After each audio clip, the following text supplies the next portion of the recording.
en el tema digno es el Cordero. Ahora vamos a tomar en cuenta del capítulo 5 del libro de Apocalipsis, los versos 8 hasta el 14. Pero ahí está hablando, acuérdense que aquí se está dando una alabanza. Y aquí dice, y cantaban, digno eres. Y cantaban, digno eres. Aquí vamos a ver, hermanos, un cántico de perdón, específicamente en los versos 8 al 10. Dice la Escritura: y cuando hubo tomado el libro, los 4 seres vivientes y los 24 ancianos se postraron delante del Cordero. Todos tenían arpas y copas de oro llenas de incienso que son las oraciones de los santos, y cantaban un nuevo cántico diciendo: digno eres de tomar el libro, de abrir sus sellos, porque tú fuiste inmolado y con tu sangre nos has redimido para Dios de todo linaje y lengua y pueblo y nación, y nos has hecho para nuestro Dios reyes y sacerdotes, y reinaremos sobre la tierra. Antes de que el sello fuera abierto, toda la creación prorrumpió en alabanza. Óigase bien, toda la creación prorrumpió en alabanza, comenzando por los que habían estado en escena desde el capítulo 4. Ya hemos estudiado bien el capítulo 4. Y cuando hubo tomado el libro, los 4 seres vivientes y los 24 ancianos se postraron delante del Cordero. Cuando está hablando acá, hermanos, y diciendo acerca y delante del Cordero, los ancianos precisamente se postraron delante del Cordero para adorarlo, del mismo modo que lo hicieron delante del que está en el trono, que lo hemos visto en el verso 10 del capítulo 4. Los 24 ancianos se postran delante del que está sentado en el trono. ¿Ves? Ya eso lo habíamos visto. En vista de que solo Dios ha de ser adorado, y esto es bien importante. Es bien importante. Vamos a más adelante ahí en Apocalipsis capítulo 19 y el versículo 10. Yo me postré a sus pies para adorarle, y él me dijo: mira, no lo hagas. Yo soy consiervo tuyo y de tus hermanos que retienen el testimonio de Jesús. Adora a Dios. Óigase bien, adora a Dios, porque el testimonio de Jesús es el espíritu de la profecía. Y luego más adelante, en el capítulo 22, en los versos 8 y 9, yo, Juan, soy el que oyó, noten, es Juan el que está diciendo esto, y vio estas cosas, y después que las hube oído y visto, me postré para adorar a los pies del ángel que me mostraba estas cosas. Pero él me dijo: mira, no lo hagas, porque yo soy consiervo tuyo, de tus hermanos, los profetas, y de los que guardan las palabras de este libro. Adora a Dios, adora a Dios. Entonces, nosotros podemos ver claramente, pues, que esta situación es bien determinante en cuanto a la adoración. Nosotros no podemos tener de objeto de adoración ninguna imagen, ningún ídolo, nada por el estilo. Tenemos que ser claros en esa situación. Es como la adoración ahorita, este día del Señor. La adoración debe ser para nuestro Padre Celestial, el Señor Jesucristo y el Espíritu santo, la deidad y punto. Ninguna situación social se debe mezclar el día del Señor en cuanto a la adoración. Entonces, todos dice también que tenían arpas y copas llenas de incienso, que son las oraciones de los santos. La palabra que aquí se traduce por arpa, hermanos, es quítara, de donde procede la palabra guitarra, oiga bien. Y en tiempos del Nuevo Testamento denotaba una lira o un arpa. Eso es lo que aquí se está usando. Luego ustedes se dan cuenta que al final del verso dice las oraciones de los santos. La palabra santo es bien importante hacer estas definiciones para que las entendamos. Significa uno que ha sido puesto aparte. Eso es lo que significa santo. Uno que ha sido puesto aparte. Entonces, hay versiones que traducen esta palabra como el pueblo santo. Y la palabra santo, hermanos, no significa uno sin pecado, porque ese es el sentir que la Iglesia Católica le da, de que santo es uno que es sin pecado, y no significa eso. Santos es otra designación para los cristianos, incluso cristianos débiles y pecadores.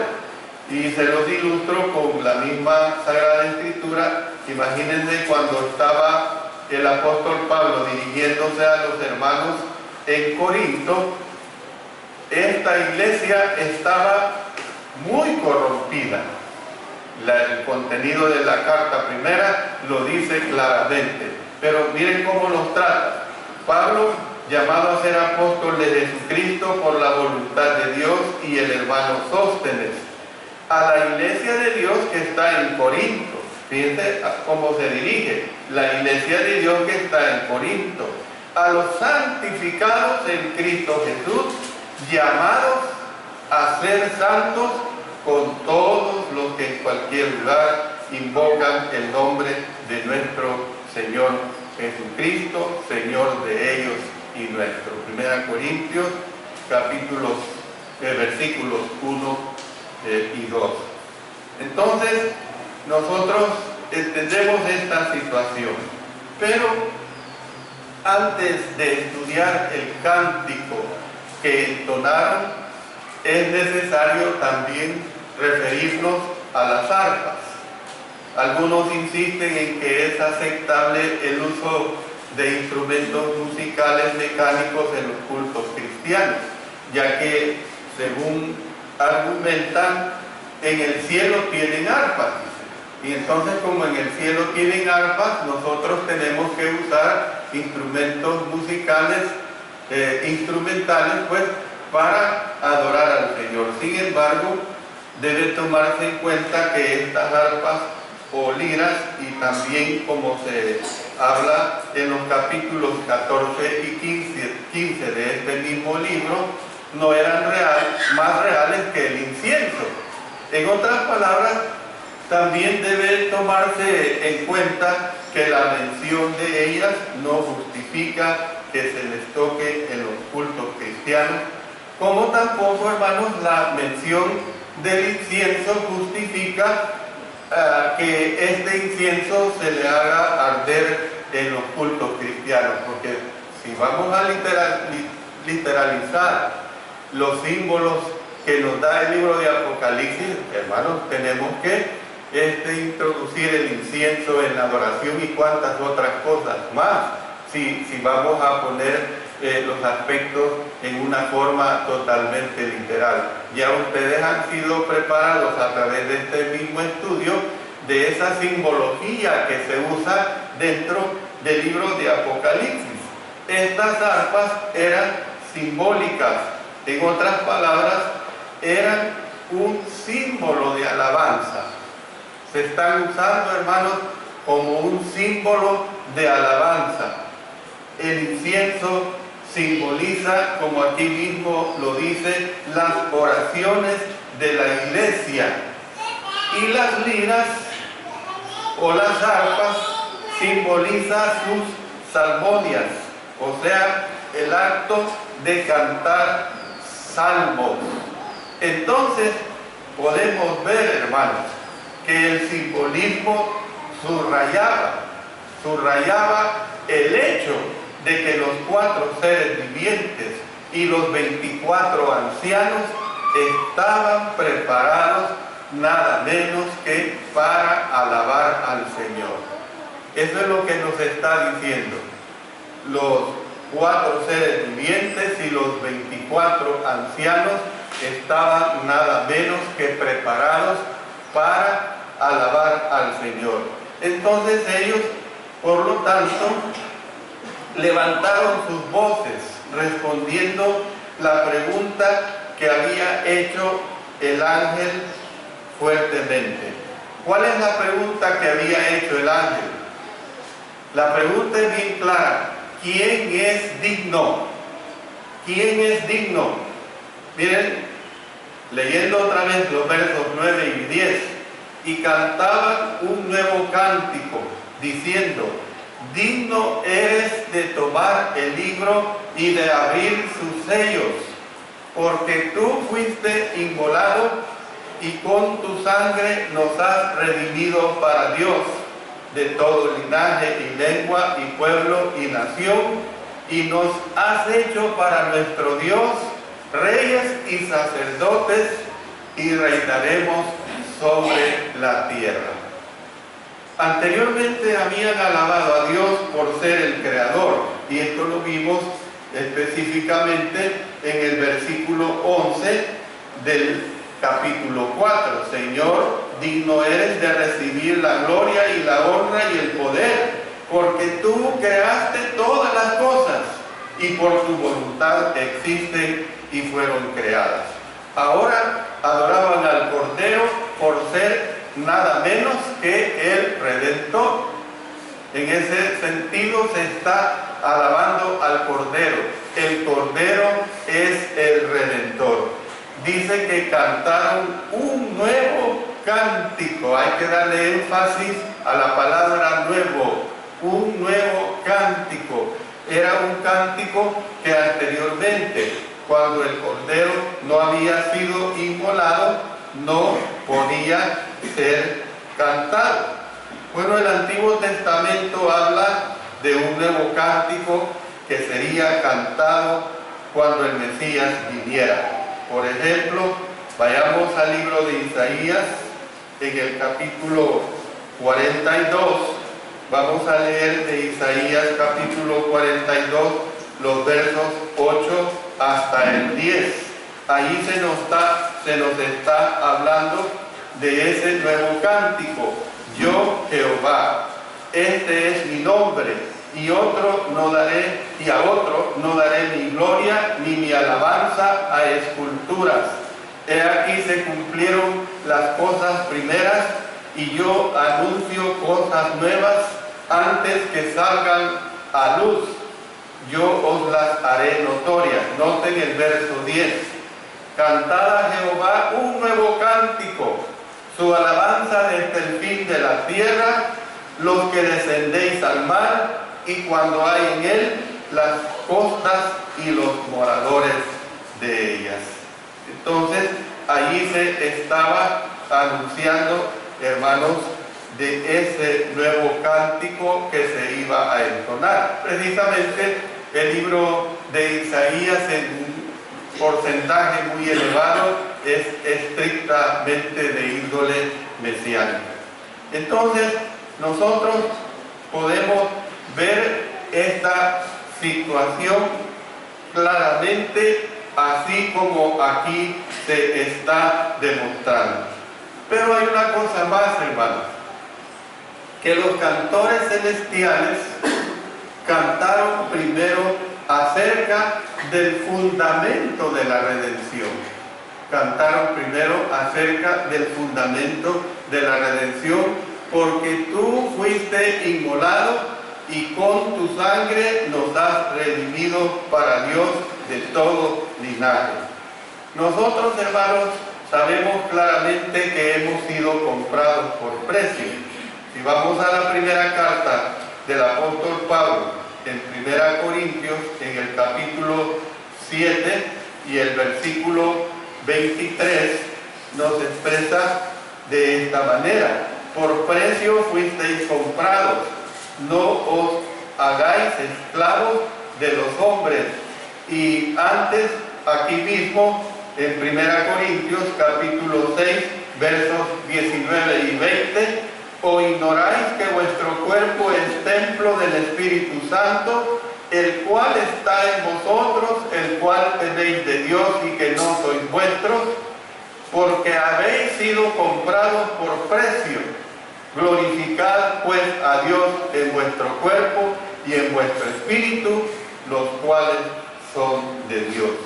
Y este precio, hermanos, fue nada menos que la preciosa sangre de nuestro Señor Jesucristo.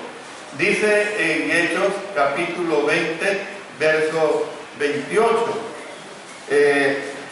por tanto, mirad por vosotros y por todo el rebaño en que el Espíritu Santo os ha puesto por obispos para apacentar la iglesia del Señor, la cual Él ganó por su propia sangre. Entonces, hermanos, hay grupos religiosos que eliminan la palabra sangre. Eliminan la palabra sangre específicamente de sus libros de cantos, porque a sus miembros les parece desagradable usar la palabra sangre. Bueno, esta clase de eliminación y de libros no podrían ser usados en el cielo, porque ¿qué es lo que hemos leído de acuerdo a lo que estamos estudiando? En el cielo se canta acerca de la sangre del que produce la salvación, nuestro Señor Jesucristo.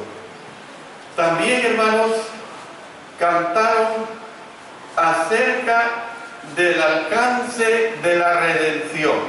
Óigase bien, cantaron acerca del alcance de la redención. Nos ha redimido para Dios de todo linaje y lengua y pueblo y nación. En Apocalipsis, la frase todo linaje y lengua y pueblo y nación se usa para referirse a toda la humanidad, hermanos. Se está usando estas frases, estas palabras para referirse a toda la humanidad. Son 4 términos los que se usan y ya sabemos que 4 es precisamente el número cósmico, el número de la creación. Para eso se da esta simbología.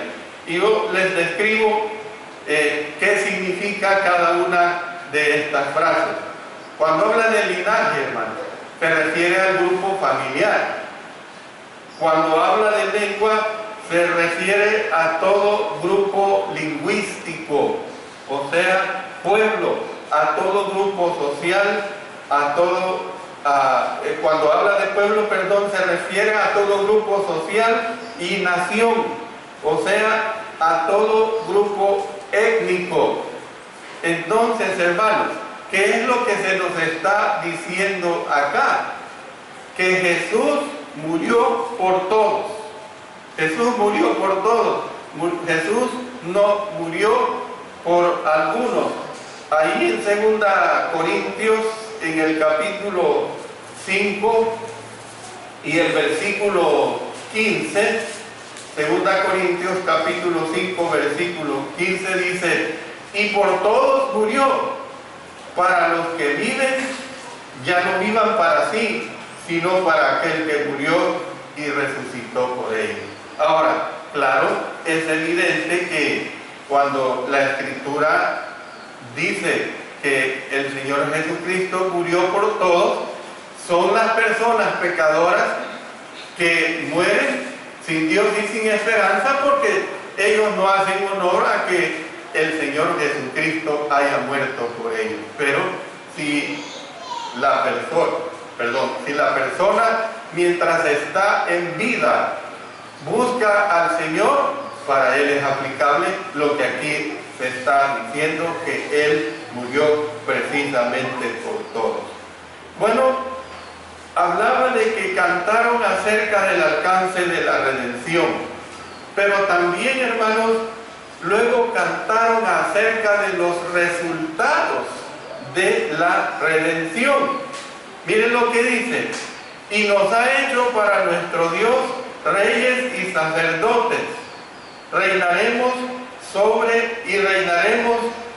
la tierra. ¿Ven?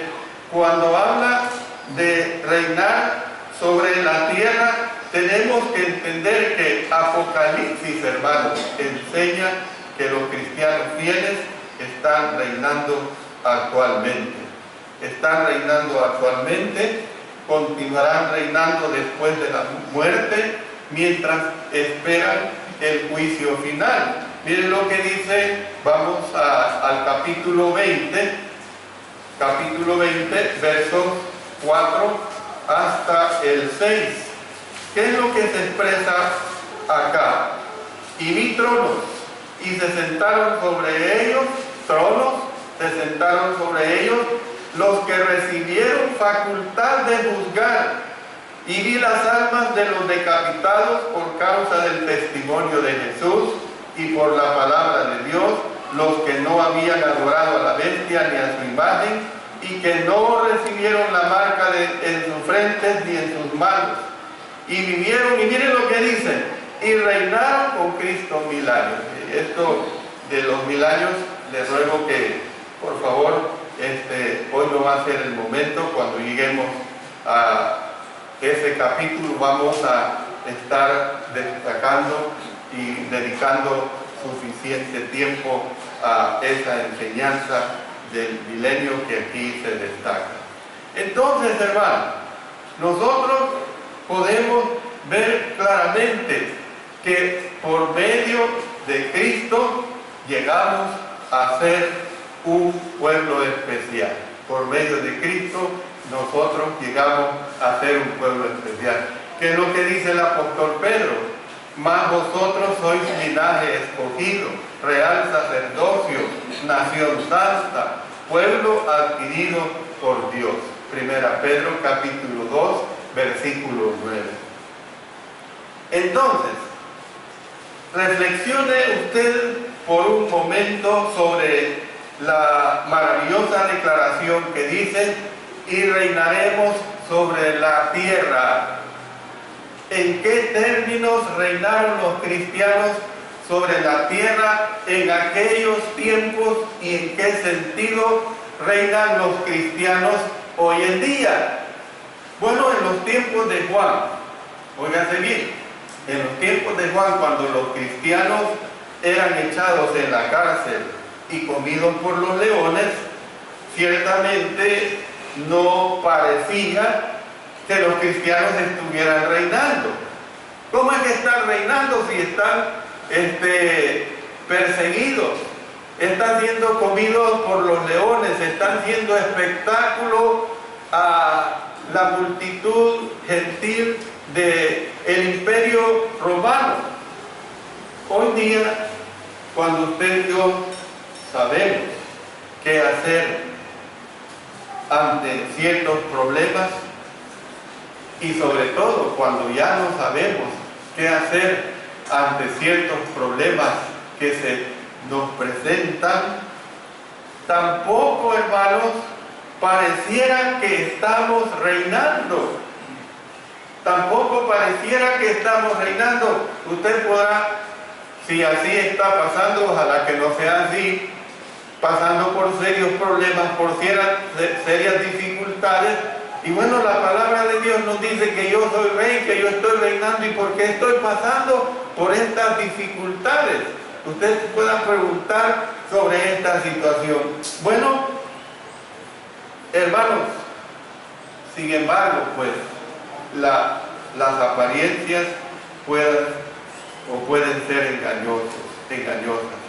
En el caos del primer siglo, ciertamente daba la apariencia de que Dios ya no estaba en el trono. Dios ya no estaba en el trono, pero el capítulo 4, hermanos, tranquilizó a los cristianos con el mensaje de que sí lo estaba. Usted recuerde lo que hemos visto en el capítulo 4, por lo tanto planteamos nuevamente la pregunta: ¿en qué sentido reinaron y en qué sentido reinan los cristianos sobre la tierra? Yo se lo digo con sencillez de la palabra de Dios. Hermanos, como cristianos que somos, reinamos de diferentes maneras. Yo le pido que le ponga especial cuidado, especial atención. Voy a dar 4 declaraciones por las cuales sí nosotros como cristianos ahora estamos reinando sobre la tierra. En primer lugar, somos el reino de Cristo. Miren lo que dice en Apocalipsis capítulo 1, el verso 6. Y nos hizo, no dice que nos hará, no dice que fuimos, no habla en pasado, nos habla en presente, y nos hizo reyes y sacerdotes para Dios su Padre.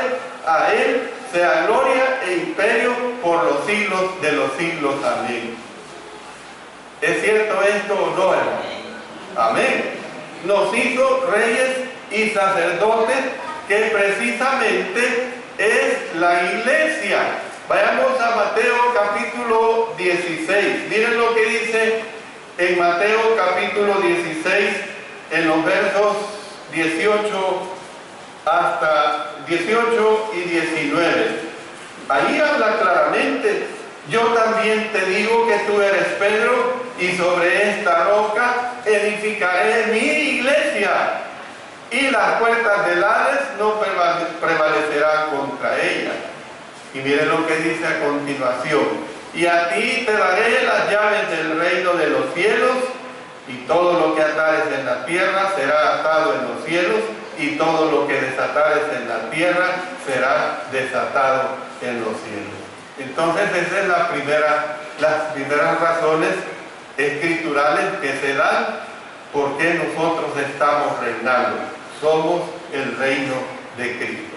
En segundo lugar, el hecho de que Dios sea nuestro Padre. El hecho de que Dios sea nuestro Padre. En 1 Corintios capítulo 1 y el versículo 3. Miren cómo se expresa el apóstol Pablo: gracia y paz a vosotros de Dios nuestro Padre y del Señor Jesucristo. Entonces, el hecho de que Dios sea nuestro Padre nos hace parte ¿de qué, hermanos? De la familia real. Nos hace parte de la familia real. No esté pensando en las realezas de este mundo. Usted es parte de la familia real, y por eso usted está reinando sobre la tierra. En tercer lugar, en vista de que Cristo reina actualmente, vamos al libro de los Hechos, en el capítulo 2, en los versos 33 y hasta el 36. Miren cómo se expresa acá en ese glorioso día de Pentecostés el apóstol Pedro. Así que, exaltado por la diestra de Dios, y habiendo recibido del Padre la promesa del Espíritu Santo, ha derramado esto que vosotros veis y oís. Porque David no subió a los cielos, pero él mismo dice: dijo el Señor a mi Señor, siéntate a mi diestra, hasta que ponga a tus enemigos por estrado de tus pies. Sepa pues ciertísimamente toda la casa de Israel, que a este Jesús, a quien vosotros crucificasteis, Dios le ha hecho Señor y Cristo. Y miren, vamos a 1 Corintios capítulo 15 y el versículo 25. Ahí dice, porque preciso es que Él reine hasta que haya puesto a todos sus enemigos debajo de sus pies. Yo no puedo entender de otra manera de que se precisará tiempo futuro. Yo no puedo entender esto de que tal vez reinará. Yo no puedo entender en una forma condicional esto. Yo lo entiendo de que es una acción dada. Preciso es que Él reine. Es una realidad muy determinante, pues, el hecho de que estemos en Él. Miren lo que dice en 2 Corintios capítulo 5 y verso 17. De modo que si alguno está en Cristo, nueva criatura es. Las cosas viejas pasaron, y aquí todas son hechas nuevas. Entonces, hermanos, esto nos hace partícipes de su reinado. Nos hace partícipes de su reinado. Estamos reinando con Él. Y en cuarto lugar, por el hecho de haber sido salvados, hermanos, ya la muerte no reina sobre nosotros. Que no vamos a morir, no estoy diciendo eso. Vamos a morir, pero para nosotros la muerte ya no es algo de pánico, no es algo que nos asusta. La gente en el mundo, lo que más le asusta en esta tierra es que se le hable de morir. Nosotros también vamos a morir. Por el hecho, pues, de haber sido salvados, ya la muerte no reina sobre nosotros. Más bien, hemos recibido poder para reinar en vida por uno solo, Jesucristo. Miren en Romanos, en el capítulo 5 y el verso 17, ahí se está expresando esta situación. Pues si por la transgresión de uno solo reinó la muerte, mucho más reinarán en vida por uno solo, Jesucristo, los que reciben la abundancia de la gracia y del don de la justicia. ¿Quiénes son los que reciben, hermanos? Los cristianos. Los cristianos que hemos obedecido, por supuesto, los cristianos que nos mantenemos fieles, esforzándonos en la vida en el Señor. Entonces, tenemos que entender esta situación. Miren, leamos un poco arriba el verso 14 y después el 21. No obstante, reinó la muerte desde Adán hasta Moisés, aún en los que no pecaron, a la manera de la transgresión de Adán, el cual es figura del que había de venir. Verso 21. Para que así como el pecado reinó para muerte, así también la gracia reine por la justicia para vida eterna, mediante Jesucristo, Señor nuestro. Entonces, hermanos, es bien claro que nosotros somos de la realeza. Es bien claro que nosotros estamos reinando porque Cristo es nuestro Rey, porque Cristo reina aquí en esta tierra. Desde la perspectiva de los cristianos que vivían en los tiempos del apóstol Juan, es probable que las palabras reinaremos sobre la tierra se refirieran en primer lugar precisamente a la victoria de ellos, la victoria que ellos tuvieron. Roma estaba tratando de gobernar a los cristianos. Roma estaba tratando de obligarlos a adorar al César. Pero con el poder de Cristo, los cristianos podían retener el dominio de su vida y de su destino. Hermanos, es igual hoy en día. Es lo mismo hoy en día. Si usted y yo le entregamos nuestra vida al Señor, si usted y yo le entregamos nuestra vida al Señor, Él nos ayudará a vivir una vida totalmente triunfante. Pero es necesario que usted tenga esa clase de fe, la fe de la cual hablé el jueves pasado acerca de esa mujer Sirofenicia que quería que su hija fuera sanada, que su hija le saliera ese demonio que tenía dentro, y que el Señor la admiró tanto que le sacó ese demonio. Hermanos, Él nos ayudará a vivir una vida triunfante. Reinaremos, hermanos, reinaremos sobre cada obstáculo que la vida nos ponga por delante. Esa es la realidad que nosotros tenemos que entender. Voy a parar acá, voy a dejar la parte final que concierne a esta bella lección de digno es el Cordero, para que terminemos verdaderamente con un grito de triunfo en esa alabanza para nuestro Señor.